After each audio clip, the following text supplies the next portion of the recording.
Irmãos, hoje oficialmente nós retornamos com a nossa escola bíblica.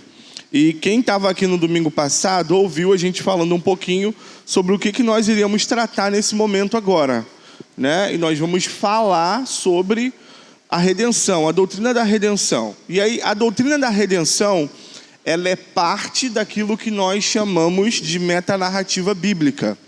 E a metanarrativa bíblica, ela é basicamente os pilares que sustenta toda a narrativa bíblica, toda a estrutura bíblica. Então, tudo que você olha dentro da Bíblia se desenvolve em cima de criação, queda, redenção e consumação, que é a metanarrativa bíblica. Então, se tudo que se desenvolve na Bíblia está baseado, fundamentado na metanarrativa, ela é muito importante para nós. Amém? A Bíblia é a palavra de Deus e como cristãos, crentes no Senhor Jesus, nós precisamos ter a Bíblia em alta estima, né? Nós precisamos amar a Bíblia, amar a palavra de Deus. Então nós precisamos aprender sobre a metanarrativa. E aí, eu não sei se você se lembra, mas nesse bloco, nesse período da escola bíblica, nós estamos falando sobre a cosmovisão cristã evangélica a partir da metanarrativa. Então, no final das contas, o objetivo é que a nossa cosmovisão, que é uma coisa que todo mundo tem, se você estava aqui no domingo passado, você ouviu a gente falando sobre isso, todo mundo, seja cristão ou não, todo mundo tem uma cosmovisão. Mas para nós cristãos é muito importante que a nossa cosmovisão seja uma cosmovisão correta, uma cosmovisão evangélica, baseada nos evangelhos, baseada na realidade de Deus, na palavra de Deus, que é a Bíblia. Então vamos lá. O tema da nossa aula de hoje é: o que é a redenção? Uma perspectiva bíblico-teológica. E aí, irmãos, nós vamos mandar depois o PDF dessa aula no grupo geral para que você tenha acesso. Infelizmente nós não conseguimos mandar antes, mas nós vamos mandar lá e aí você vai conseguir ter acesso a esse conteúdo. Mas por enquanto, eu vou falando os nomes dos tópicos, daquilo que eu vou falar. Você anota aí, toma nota em algum lugar, que aí depois você consegue se orientar olhando para o PDF. O primeiro tópico é o reflita. Reflita. E ele diz assim, ao estudarmos a queda, que foi o que a gente tratou, no nosso período passado, nós falamos sobre a queda. Uma série de perguntas surgiram e ficaram aparentemente sem respostas.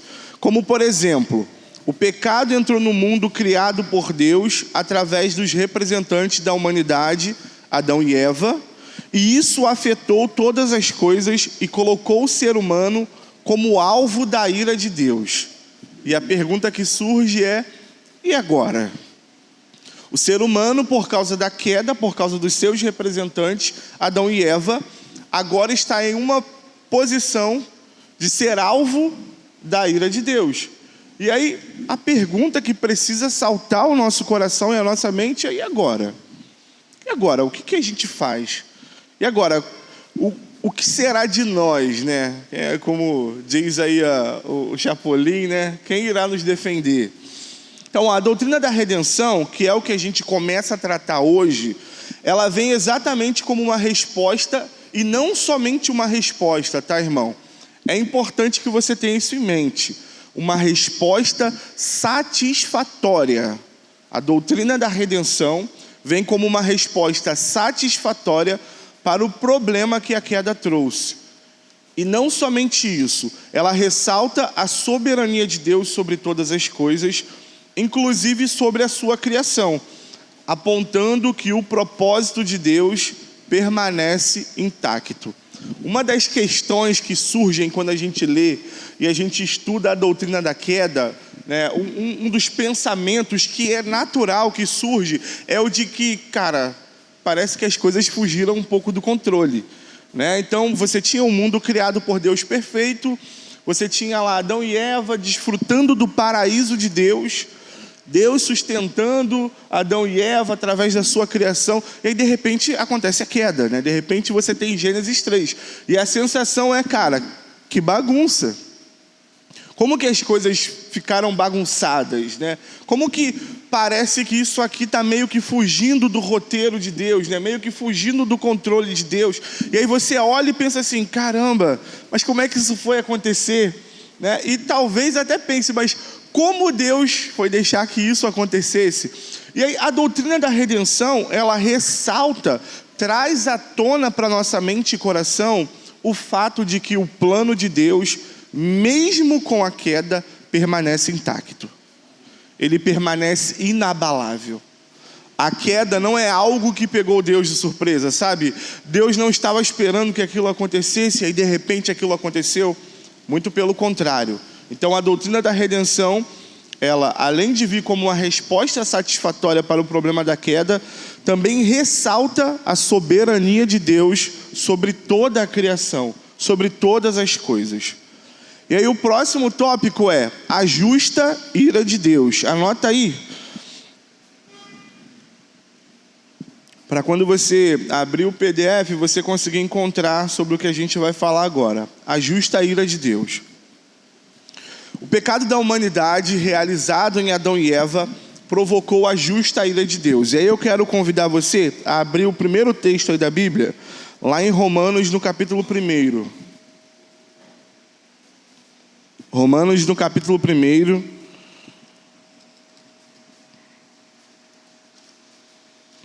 E é muito interessante o que esse texto vai dizer. E aí a gente está dentro de a justa ira de Deus. Romanos capítulo 1, nós vamos ler somente o versículo 18.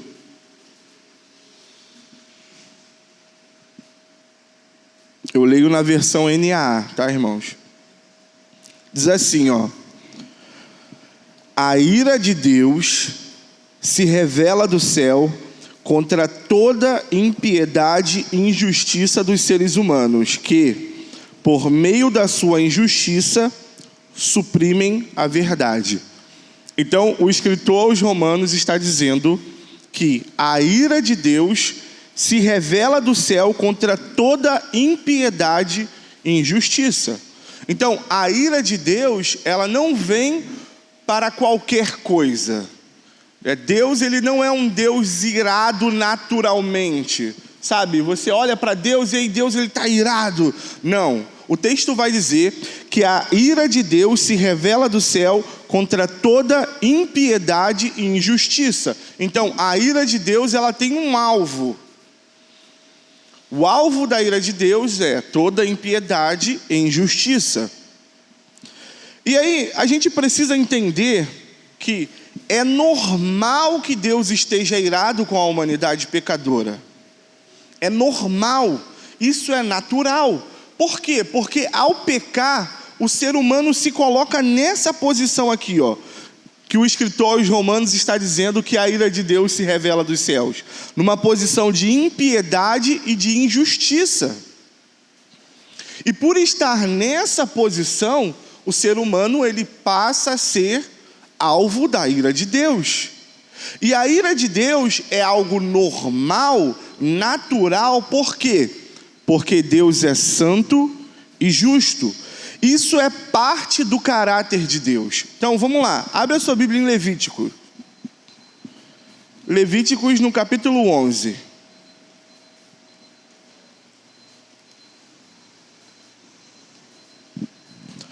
Nesse versículo que nós vamos ler em Levíticos, você vai ver o próprio Deus falando a respeito de si mesmo. Levítico, capítulo 11, nós vamos ler o versículo 44. E aí o contexto desse texto, desse versículo, é Deus falando algumas leis para o seu povo.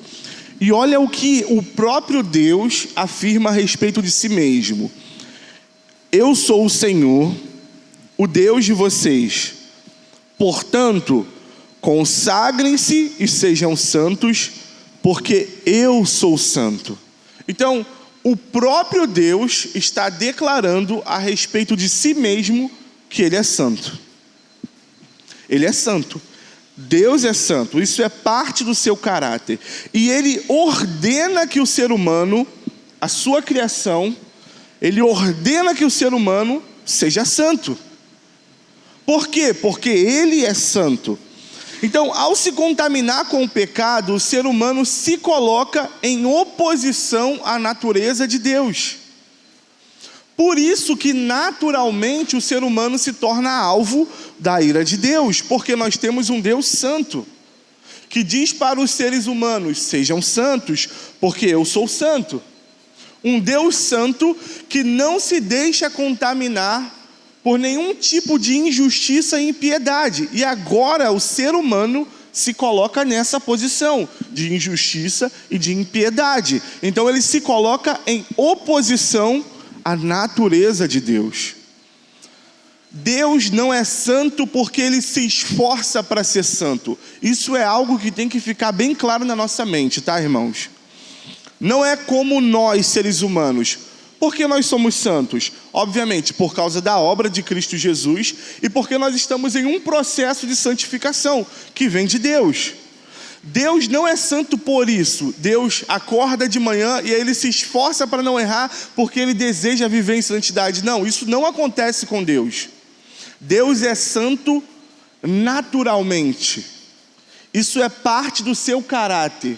Ser santo é parte de quem Ele é. Então, quando o ser humano se contamina com o pecado, se coloca em uma posição de impiedade e injustiça, ele está se colocando contra a própria natureza do seu Criador, a própria natureza de Deus. Ele está se colocando contra Deus. Isso é algo que precisa ficar em nossa mente. Então, a humanidade, ao pecar, isso é uma coisa importante.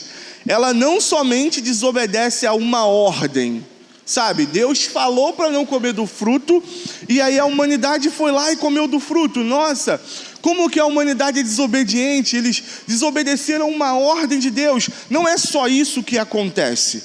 Isso é uma coisa importante. Porque se fosse só isso, já seria uma coisa muito ruim, já seria algo extremamente grave. Mas a humanidade, ela vai além de desobedecer apenas uma ordem. Ela viola uma realidade divina transcendente, a própria natureza de Deus. Então, preste atenção, a gente precisa compreender isso de maneira clara. A questão não é só desobedeceu a Deus e comeu um fruto. Olha, Deus falou que essa frutinha aqui você não poderia comer, aí você foi lá e comeu. A questão não é só essa. A questão é, ao comer o fruto e se contaminar com o pecado, a humanidade, ela se coloca totalmente em oposição a Deus, totalmente em oposição à natureza de Deus, totalmente em oposição ao caráter de Deus, totalmente em oposição ao que Deus é. Ao que Deus é. Porque, novamente, Deus não é santo porque Ele se esforça para ser santo. Deus é santo porque isso é parte da sua natureza. Isso faz com que a ira de Deus se volte de maneira natural para o ser humano. Abre lá comigo em Efésios, no capítulo 2.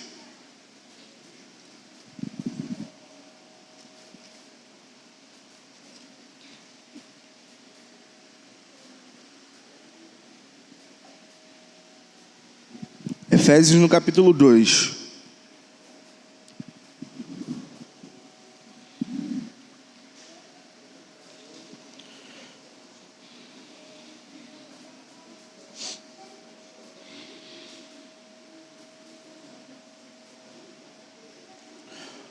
Nós vamos ler só o versículo 3, porque o que é importante para essa nossa fala é o finalzinho do versículo 3. Olha só o que diz o escritor aos Efésios, ó. Entre eles, também nós todos andamos no passado segundo as inclinações da nossa carne, fazendo a vontade da carne e dos pensamentos. O autor está falando de quem vive pecando. Ele está falando de uma realidade de pecado que alcança ali o ser humano. E ele continua dizendo, ó, e éramos por natureza filhos da ira, como também os demais. E éramos por natureza. Em algumas outras traduções, vai trazer a palavra, ao invés de filhos da ira, destinados à ira, mas o significado é o mesmo. O que o autor aos Efésios está dizendo é que O normal para quem está incluído, inserido nessa realidade de pecado, que é uma realidade de oposição contra Deus, o natural é que você seja um alvo da ira de Deus. Esse é o normal. Esse é o normal. E aí a gente entra naquela questão, né? As pessoas pensam assim, mas como Deus pode mandar alguém para o inferno? Mas como Deus pode condenar alguém? Mas como Deus pode, se Deus é amor, se Deus é bom, Ele é bondoso, como Ele pode condenar alguém ao fogo do inferno, à condenação eterna? Como Deus pode fazer algo desse tipo? Aprendendo sobre a doutrina da queda, a gente consegue entender. O ser humano se coloca nessa posição de alvo da ira de Deus. O ser humano, por sua livre escolha, escolhe pecar. O ser humano, por sua livre escolha, escolhe se envolver em impiedade e injustiça e automaticamente, naturalmente, se torna um alvo da ira de Deus. Um alvo da ira de Deus. Sabe as pessoas que você conhece e que você ama? Eu também tenho pessoas assim, mas que não receberam a Cristo como seu Senhor e Salvador. Então, essas pessoas, elas são alvos da ira de Deus. Assim como nós também éramos, antes de Cristo entrar em nosso coração e nos transformar. Então, todas as pessoas que estão envolvidas em impiedade, injustiça, em pecado, são alvo da ira de Deus. Então, a ira de Deus contra a humanidade é totalmente justa. Totalmente justa. O ser humano se coloca nessa posição. Deus clama ao ser humano: sejam santos, porque eu sou santo. Sejam santos como eu sou santo. E o ser humano escolhe por sua livre escolha se colocar nessa posição de impiedade e injustiça, se tornando alvo da ira de Deus. Então a ira de Deus é uma ira justa, certo? Todo mundo concorda com isso? Nós temos dificuldade, irmão, em falarmos sobre a ira de Deus. Por quê? Porque nós criamos em nossa mente um estereótipo, né?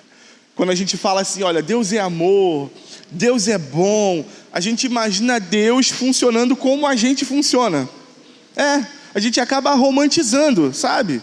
Então assim, como que um pai terreno, normalmente ele lida com o seu filho a quem ele ama, né? Ele está todo o tempo ali, meu filhinho, meu amorzinho, meu fofinho. Então a gente acaba criando um estereótipo de Deus, de que Deus ele é um velhinho fofo, que está no céu e que olha para você e fica o tempo todo, meu filhinho, meu fofinho, nossa, como você é lindinho. Aí bota um apelidinho na gente, né? Que sempre termina com inho. Mas a Bíblia não fala sobre isso. A Bíblia fala que Deus é amor. Ok? Isso é uma realidade. Deus é amor. Mas a mesma Bíblia que fala que Deus é amor, também fala que Deus é luz e nele não existe trevas. Fala que Deus tem ira contra a impiedade e injustiça, porque Ele é santo. É a mesma Bíblia. Então a gente precisa tratar isso com tranquilidade, tá, irmãos? Existe uma ira, tá? Existe uma ira de Deus, e essa ira de Deus, ela é totalmente justa. Totalmente justa. Contra toda injustiça, impiedade, contra o pecado. O próximo tópico, anota aí, é a dívida que precisava ser paga.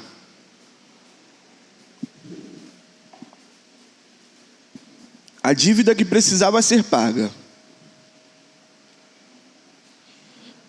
Então, ao pecar contra Deus e se voltar e se tornar alvo da sua ira, o ser humano adquire uma dívida. A santidade de Deus foi violada. Um Deus santo, um Deus puro tem a sua santidade violada através do pecado do ser humano. E isso exige um pagamento. Isso obrigatoriamente exige um pagamento. O ser humano, ao pecar, viola essa realidade de Deus, do caráter de Deus, de quem Deus é, a sua santidade. E isso exige um pagamento. E aí a gente tem um outro problema, né? A gente tem muitos problemas, né, irmãos? Graças a Deus por Jesus. O grande problema é que o ser humano não tem a mínima condição de pagar essa dívida. Não tem a mínima condição. Isso é um grande problema. Mesmo que dedique todos os anos da sua vida, mesmo que você entregue todos os anos da sua vida, ou então que você junte todas as vidas do mundo, nada disso seria o suficiente para nós pagarmos a santidade de Deus que foi violada. Nada disso seria suficiente para nós nos retratarmos com Deus. Por quê? Porque Deus é santo. Deus é santo. E mesmo na soma de todos os seres humanos caídos do mundo, não há valor que se aproxime da ofensa cometida contra Deus. Abre a sua Bíblia comigo em Isaías, livro do profeta Isaías, no capítulo 64. Esse texto é muito interessante, que a gente vai ler agora, porque apesar dele ter uma condição temporal específica, esse texto, ele retrata a condição da humanidade de uma forma geral. Então, Isaías no capítulo 64.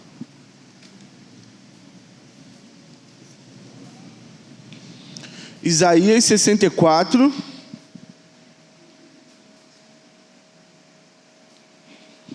Nós vamos ler somente um versículo.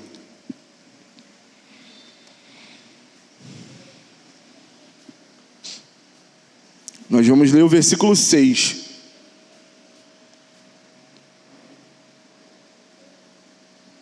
Olha só o que o profeta fala nesse texto. E aí, lembra do que eu falei.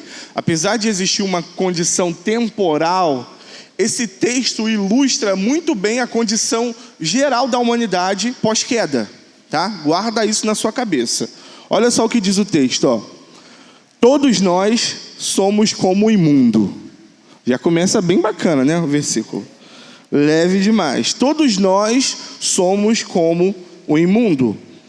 E todas as nossas justiças, olha isso, todas as nossas justiças são como o trapo da imundícia. Todos nós murchamos como a folha, e as nossas iniquidades nos arrastam como um vento.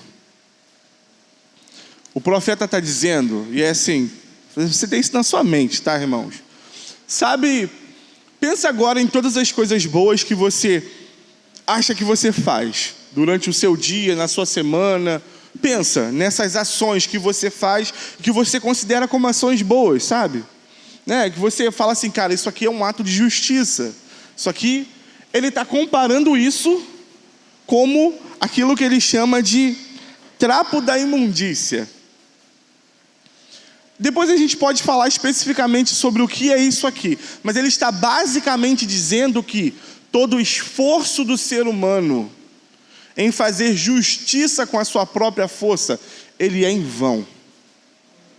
Ele é em vão. Ele não adianta de nada. Porque até as justiças que o ser humano acha que ele produz, na verdade, são injustiças. Bem tranquilo isso aqui, né? Bem, para a gente ficar bem em paz, bem em calma. Então, esse é um problema. Se a minha justiça, aquilo que eu me esforço para fazer como justiça, pela minha força, pela minha inteligência, não chega nem a ser de fato justiça, como eu posso pagar a ofensa cometida contra um Deus santo? Com que recurso eu posso pagar a dívida que foi adquirida ao ofender a santidade de Deus? De maneira nenhuma. A gente não pode pagar. Isso não é possível. Por quê? Porque um Deus santo exige um pagamento santo. O problema é, nenhum ser humano é santo. Um Deus santo exige um pagamento santo, mas nenhum ser humano é santo. Por isso, nós não podemos pagar. Como consequência, nós temos a morte. E aí, esse é um próximo tópico. A morte. o maior problema que a queda poderia nos trazer. Anota aí, ó, a morte, o maior problema que a queda poderia nos trazer.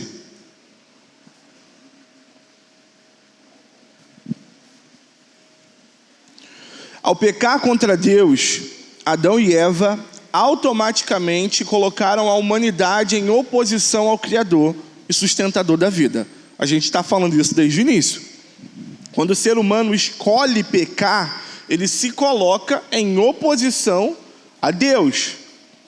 O problema é que Deus é o Criador e o sustentador da vida. Então, o ser humano que precisa de vida, agora ele está em uma posição de inimizade. Ele se torna inimigo de quem é o sustentador da vida, o doador e o sustentador da vida. Ele se coloca nessa posição.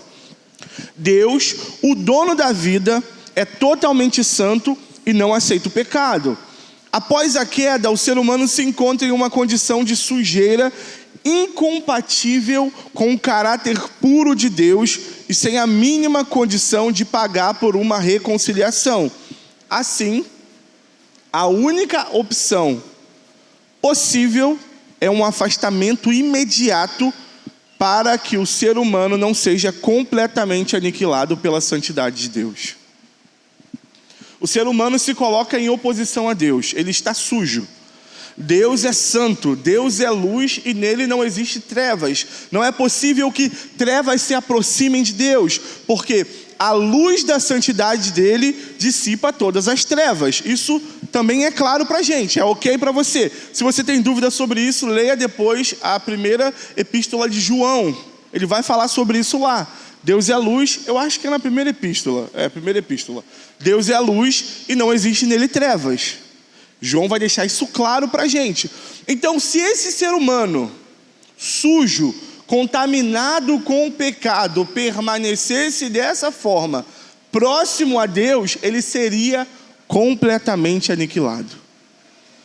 Ele seria completamente destruído. E isso aconteceria por causa da santidade de Deus.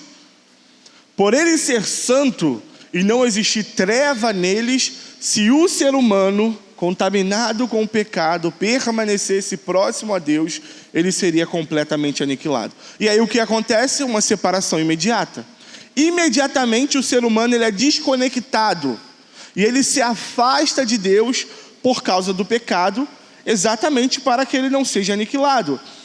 E essa é a condição do ser humano após a queda, condenado à consequência mais grave do pecado, a separação de Deus, que é a morte. O que de pior o pecado poderia ocasionar ao ser humano? A separação de Deus. A separação de Deus. Agora, esse ser humano que antes estava próximo a Deus, que antes se encontrava com Deus, que antes conversava com Deus e desfrutava da vida que vinha de Deus, agora ele está completamente separado, completamente afastado. E essa é a consequência mais grave. Vamos lá em Romanos, porque o escritor aos Romanos ele vai falar exatamente isso. Romanos no capítulo 6.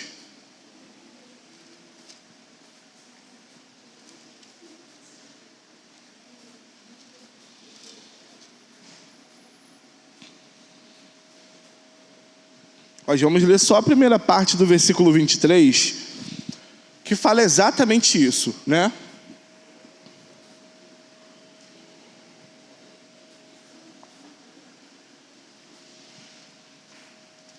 Olha só o que diz o texto. Porque o salário do pecado é a morte. O salário do pecado é a morte. Então, o homem, ele se encontra nesse estado de morte ao pecar, em oposição a Deus, separado de Deus, longe da vida, em uma condição de morte. O próximo tópico é: o que é a redenção? E aí agora as coisas começam a clarear um pouquinho. O que é a redenção? Então, a redenção, se você quiser tomar nota dessa definição aqui, isso é interessante também, tá? A redenção é o ato livre, voluntário e misericordioso de Deus para salvar o ser humano de sua condição de pecado e morte, redimindo todos os pecados, livrando-o da culpa e declarando-o justo, por meio do sacrifício consumado de Jesus Cristo na cruz. Então, o que é a redenção? A redenção é o ato livre, voluntário e misericordioso de Deus para salvar o ser humano de sua condição de pecado e morte, redimindo todos os pecados, livrando-o da culpa e declarando-o justo por meio do sacrifício consumado de Jesus Cristo na cruz. Isso é a redenção. Então, em primeiro lugar, a redenção é livre porque Deus faz essa escolha por si mesmo. É um ato livre de Deus porque Ele faz essa escolha por si mesmo. Não existe algo externo a Deus que faça com que Ele escolha redimir a humanidade. Ele escolhe isso por si mesmo. Deus, por si mesmo, em um ato livre, escolhe redimir a humanidade. É voluntário, pois não existe nada no ser humano capaz de retribuir essa ação divina. Não existe nada do que a gente faça capaz de retribuir a Deus aquilo que Ele fez por nós, nos redimindo através do sacrifício de Jesus. Por isso, é um ato livre e voluntário. Não é só livre, mas também é voluntário. Deus não espera algo em troca, até porque nós não seríamos capazes de entregar se Ele esperasse. Então, Deus, obrigado porque você não espera nada em troca, porque a gente não conseguiria entregar. E é misericordioso porque, acima de tudo, é um ato de amor. Acima de tudo, a redenção é um ato de amor. Deus age intencionalmente e de forma graciosa em direção ao ser humano para salvá-lo, realizando tudo o que é necessário para resgatar o ser humano da morte, regenerá-lo para uma nova vida. Então, Romanos ainda, capítulo 5. Nós vamos ler do versículo 6 ao versículo 8. Esse texto de Romanos todo é uma carta muito impressionante, né? E esse pedacinho aqui é bem curioso. Romanos capítulo 5, nós vamos ler do 6 ao 8. Diz assim, porque Cristo, quando nós ainda éramos fracos, morreu a seu tempo pelos ímpios. Dificilmente alguém morreria por um justo, embora por uma pessoa boa, alguém talvez tenha coragem para morrer. Mas Deus prova o seu próprio amor para conosco pelo fato de Cristo ter morrido por nós quando ainda éramos pecadores. Esse texto reafirma os 3 pontos que nós tratamos aqui, de que a redenção é um ato livre, voluntário e misericordioso de Deus. Você vê, é isso que o autor aos Romanos está sustentando. Deus prova o seu amor para conosco pelo fato de Cristo ter morrido por nós quando ainda éramos pecadores. Ou seja, não existia nenhum motivo externo a Deus para que Ele realizasse a redenção. Tudo partiu dele, irmão. Tudo partiu do coração dele. Tudo partiu da mente dele. Tudo partiu de quem Ele é. Não tem a ver com você, não tem a ver comigo, não tem a ver com algo que a gente possa produzir, mas tem a ver com Deus. E Ele prova o seu amor por nós fazendo isso. João, Evangelho de João, capítulo 6.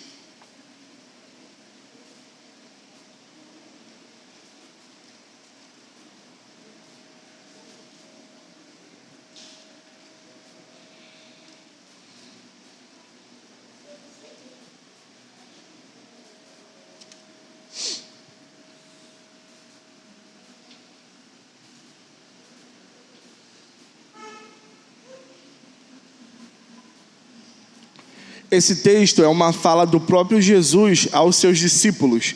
E é muito interessante porque ele reafirma esse ato voluntário de Deus. Olha só o que Jesus diz, João capítulo 6, versículo 44. Ninguém pode vir a mim se o Pai que me enviou não o trouxer. O que Jesus está dizendo? Que ninguém por si só consegue se aproximar de Deus. É Deus quem faz essa obra. É Deus quem realiza isso. E é somente Deus. Não tem a ver conosco ou com algo que esteja externo a Deus, mas tudo tem a ver com Deus. Vamos em Efésios 2 novamente.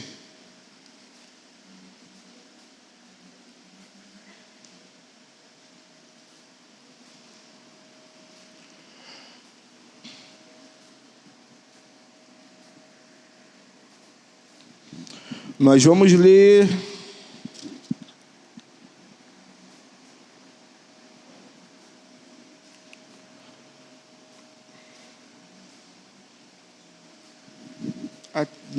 do versículo 4 até o versículo 6. Efésios capítulo 2, do 4 ao 6. Diz assim, ó: Mas Deus, sendo rico em misericórdia, por causa do grande amor com que nos amou, e estando nós mortos em nossas transgressões, nos deu vida juntamente com Cristo. Pela graça vocês são salvos. E juntamente com Ele nos ressuscitou, e com Ele nos fez assentar nas regiões celestiais em Cristo Jesus. Mas Deus, sendo rico em misericórdia, por causa do grande amor com que nos amou. Então você vê que tudo isso tem a ver com Deus. Não tem a ver com a gente, não é algo que esteja externo a Ele, mas tudo isso tem a ver com Ele. Ó, vamos lá em Tito. Tito no capítulo 3.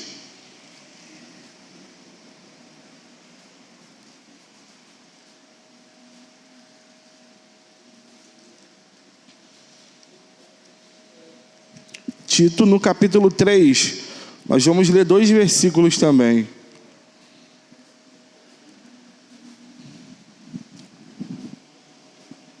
E esse texto aqui também é muito interessante, porque ele ilustra bem isso que a gente está falando, ó. Tito, no capítulo 3, nós vamos ler o versículo 5 e o versículo 6. Olha só o que diz o texto, ó.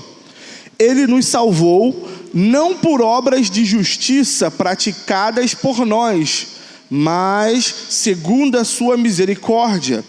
Ele nos salvou mediante o lavar regenerador e renovador do Espírito Santo, que Ele derramou sobre nós ricamente por meio de Jesus Cristo, nosso Salvador. Vamos até o 7. A fim de que, justificados por graça, nos tornemos seus herdeiros, segundo a esperança da vida eterna. Olha só o versículo 5, irmãos. Ele nos salvou não por obras de justiças praticadas por nós. Então você vê que não tem a ver com a gente? Ou foi porque você fez alguma coisa? Méritos. Exato, não por méritos de atos de justiça, não por atos de justiça que nós realizamos. Tudo que Deus fez, Ele fez por quem Ele é. Ele fez por quem Ele é. E não por causa de alguma coisa que nós tenhamos feito. O próximo tópico e o último, aí a gente já vai para a conclusão, na verdade é o penúltimo, é: a ira do pai recai sobre o filho, a dívida foi paga. Vamos tentar acelerar um pouquinho. O que Jesus teve de suportar na cruz do Calvário não foi somente o peso da cruz e toda a crueldade romana ao crucificá-lo. Ele teve de suportar o peso da justa ira de Deus, que era naturalmente destinada aos seres humanos como consequência do pecado. Então, irmãos, quando Jesus ele morre na cruz, ele não suporta somente o peso da cruz. Ele não suporta somente a crueldade romana que, no ato de crucificá-lo, o expõe à vergonha diante de todos, para que todos vejam. Mas ele suporta também o peso das nossas ofensas contra Deus.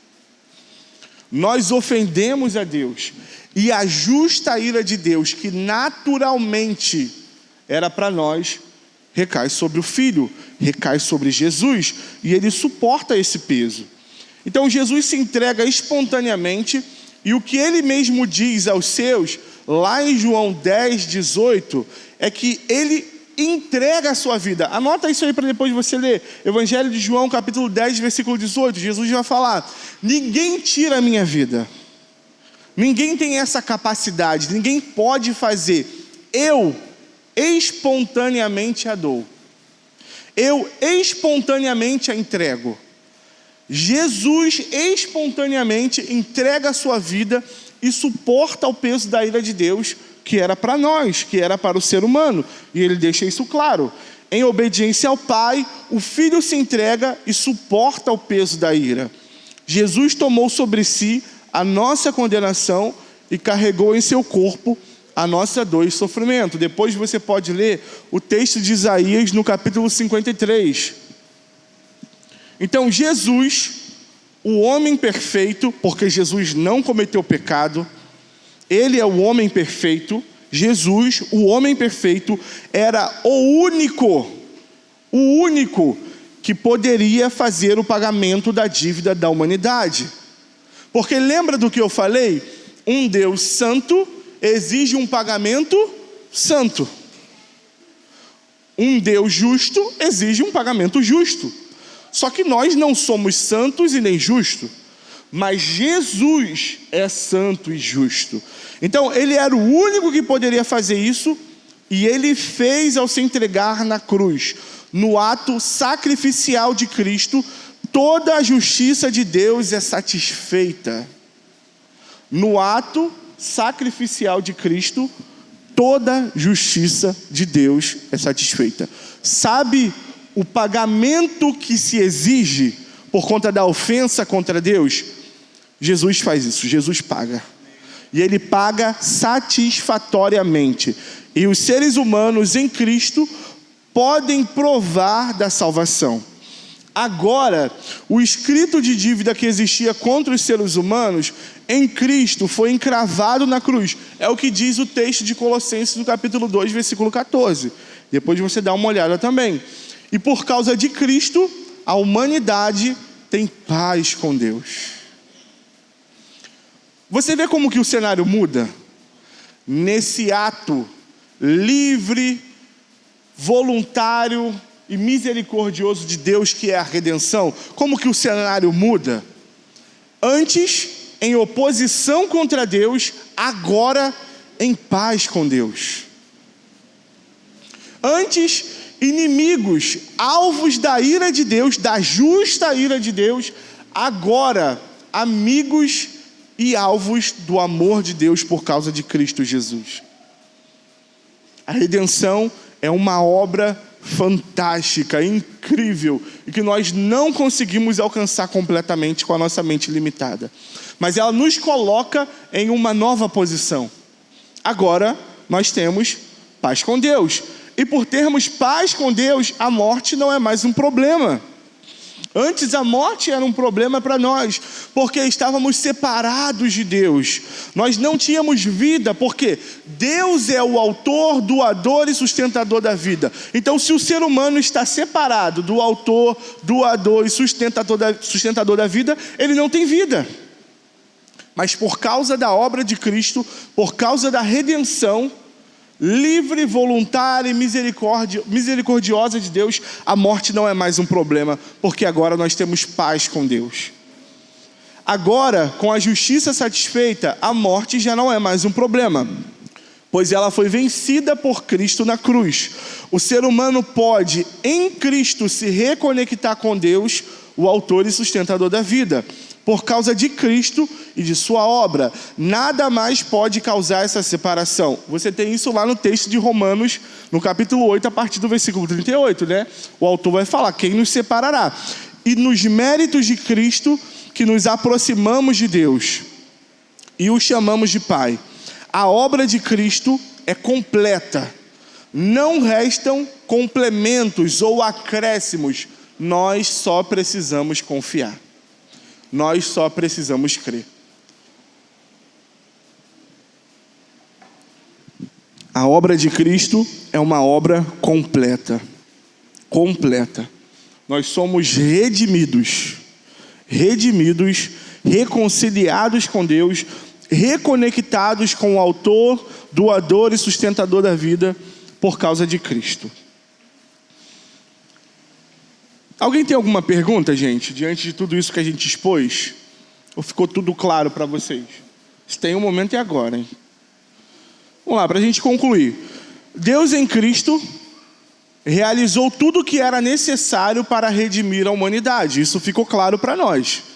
Deus em Cristo realizou absolutamente tudo o que era necessário para que a humanidade fosse redimida. A redenção é completa e gratuita. Você não tem que pagar por ela. A redenção é completa, gratuita. Sabe aquela ideia que a gente tem às vezes assim, ó? Não sei se isso acontece com vocês, mas eu sou salvo em Cristo Jesus, né? A gente é salvo em Cristo Jesus. Aí você vai e você comete um pecado. Você erra. E aí automaticamente vem um sentimento de culpa, né? E aí você se sente meio que desconectado, meio que separado de Deus, como se você precisasse fazer alguma coisa para você trilhar de novo esse caminho de reconciliação, para que você se reconecte com Ele novamente. Então, sabe essa ideia que provavelmente ocupa a sua mente e coração? Ela é uma ideia extremamente equivocada, irmãos. Por quê? Porque em Cristo Jesus a redenção é completa e gratuita. Completa, você não tem que fazer mais nada. Ah, Mateus, mas eu errei. A redenção de Jesus, ela cobre esse seu erro. Ela cobre esse seu pecado. Você precisa apenas confiar, de fato, de que ela é uma redenção completa e gratuita. Ah, então quer dizer que eu não tenho que fazer 5 dias de jejum? Não. Você não tem que fazer 5 dias de jejum. Não por esse motivo, não por esse motivo, exato. Jejum é uma coisa boa, a gente deve fazer, mas não por esse motivo. Você não tem que pagar penitência, sabe aquela ideia de pagar alguma coisa, de, cara, olha, Jesus ele me salvou, mas a partir de agora é eu por eu mesmo, então eu tenho que manter a minha salvação. Não é dessa forma que funciona, irmãos. Por quê? A redenção de Cristo Jesus é uma redenção completa e gratuita. Você não precisa acrescentar nada a ela, e você não precisa pagar nada por ela. Você precisa apenas crer, confiar. Então nós podemos descansar, confiando que a obra de Jesus é completa e suficiente. Completa e suficiente. Glória a Deus pela redenção, irmãos. Glória a Deus porque Ele fez aquilo que nós não poderíamos fazer. Ele pagou a nossa dívida. E nós não temos que fazer mais nada. Não existe mais nada que você tenha que fazer para poder acrescentar alguma coisa, sabe? Confie na obra de Cristo. Confie que Cristo, a obra de Cristo é uma obra completa, suficiente e gratuita. Você precisa apenas crer nele. E se você crê nele, essa redenção, ela alcança a sua vida, ela alcança o seu coração. Você tem paz com Deus. Você não é mais alvo da ira de Deus. Você não é mais alvo dessa santidade de Deus que faz com que aquilo que é pecaminoso, aquilo que é injusto, aquilo que é impiedoso seja completamente consumido. Muito pelo contrário. Agora a santidade de Deus alcança o seu coração para te purificar também e fazer com que você seja parecido com Ele. Glória a Deus pela redenção. Vamos lá, a gente tem um exercício, que aí é para casa. Isso aqui, afinal de contas, é uma escola, então a gente tem dever de casa também. Então, o dever de casa é: converse com seus irmãos de aliança sobre sua confiança na redenção completa feita por Deus. O que você vai fazer? Você vai chamar o seu irmão de aliança e você vai conversar sobre a sua confiança. Talvez você tenha ouvido tudo isso que eu falei aqui para você, mas você ainda não esteja tão confiante assim, sabe? Isso não tem alcançado tanto o seu coração. Então, 2 perguntas para poder orientar essa conversa. A primeira pergunta é: como a redenção afeta a sua vida prática durante o seu dia a dia? Como a consciência de que a redenção de Cristo Jesus, a redenção que Deus faz de maneira livre, voluntária e misericordiosa e que nos alcança, como essa redenção influencia o meu dia a dia? Ou se não influencia, né? Você vai responder. A segunda pergunta é: você confia que a obra da redenção é uma obra completa? Então isso são assuntos para você desenvolver com seu irmão de aliança e vocês orarem juntos. Amém? Finalizamos.